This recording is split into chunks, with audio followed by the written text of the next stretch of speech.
Hi, this is a short video explaining my view on what happens when we have an eclipse. This is taken from the Northern Hemisphere on March the 20th, 2015 from my location, which is in the UK.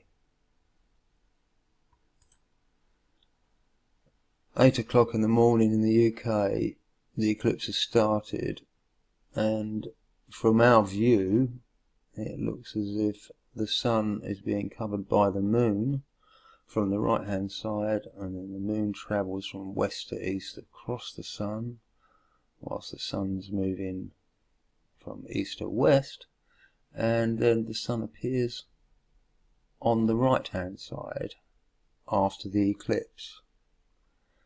In the northern hemisphere, that is what we see in each and every eclipse that we see. If we look at the heliocentric model, I move this to that position so we can see as time passed, in the heliocentric model, the Earth was moving at over 1,000 miles an hour towards the east. In the heliocentric model, the moon was moving from the west to east, but at only 2,000 miles an hour, the speed of its apparent orbit, according to the heliocentric model. And the sun doesn't move at all, according to the heliocentric model, in relation to us. We orbit around the sun, apparently. Now, if that was the case, and with this eclipse, what side of the sun should appear from behind the moon first? We consider that the Earth is supposed to be moving in this direction at 1,000 miles an hour, and the moon is supposed to be 250,000 miles away and travelling at only 2,000 miles an hour. So to us it doesn't move at all. If I change it to days and go back to 3 days, we're told that the moon is here on March the 17th, and 1 day later it's here, so it's travelled from here to here in a day. The Earth's done a full revolution apparently, and the moon has moved that much. And again, moved from here to here, and obviously on the 20th it's moved from here to here. So according to the heliocentric model, the moon is moving very, very, very slowly here, and the Earth is lapping it. And the moon takes 27.3 days to travel around the orbit of the Earth. Well, if the heliocentric model is true, the sun is not moving. The Earth is moving very, very, very, very, very, very slightly to the left, and we are rocketing round to the east, to the left. So my question is, what side of the sun should appear first in the northern hemisphere after the moon eclipses the sun? Well,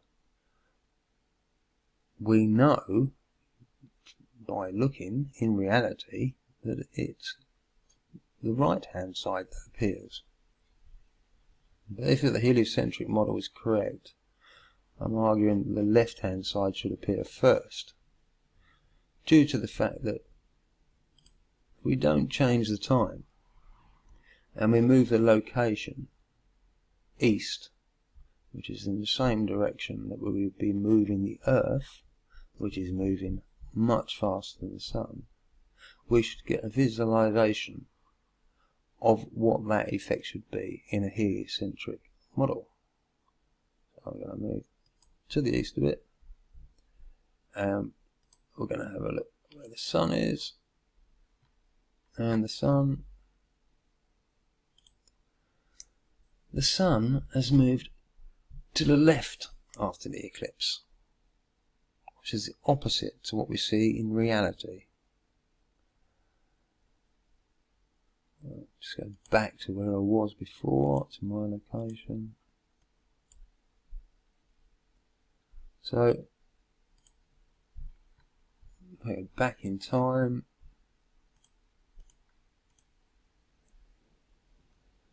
What we see is this.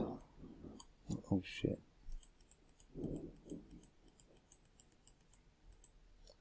What we see is the sun getting covered from the right and exiting the moon on the left. That's what we see.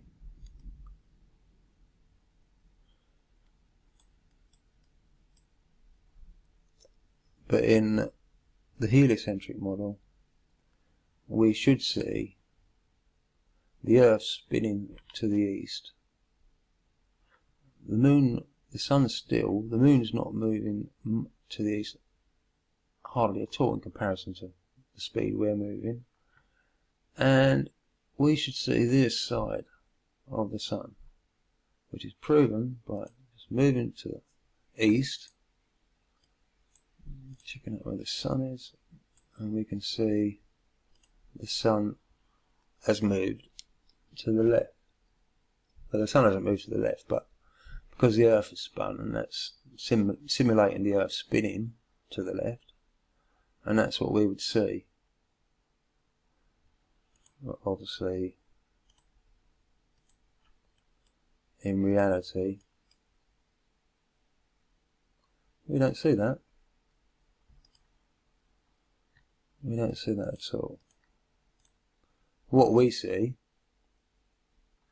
is the Earth stationary,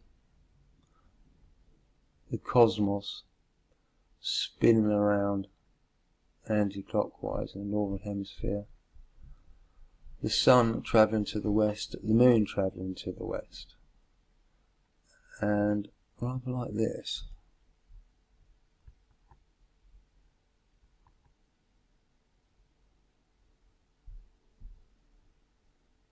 And the sun moving much faster than the sun, which is how it overtakes it many times. But in effect, what's actually happening is the moon is travelling to the west, and at the end of the day it travels to the west and comes all the way back around and ends up here.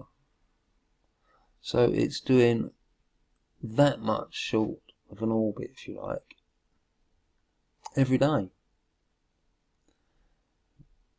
The next day it's here. It's not because it's travelled this way, it's actually travelling that way, around the Earth. So instead of travelling at 2,000 miles an hour from 250,000 miles away and spending a whole day to get from here to here, it spends a whole day, but at this point in its orbit, when it is very close to the sun, it's following the sun around the Earth, but not quite as quickly. And that's how it ends up here after doing an orbit. It's a little bit short. The orbit takes about 25 hours and 7 minutes at a speed of about 60,000 miles an hour, if it is 250,000 miles away. So what we see in reality doesn't work with the heliocentric model. In the heliocentric model, basically, we should see the eclipse occur exactly as it does in the southern hemisphere, the opposite to what we're seeing in the northern hemisphere. It should be the other way around, but it isn't, and the reason it isn't is quite simple. The Earth's not moving, everything else is, and that's what we see. Cheers.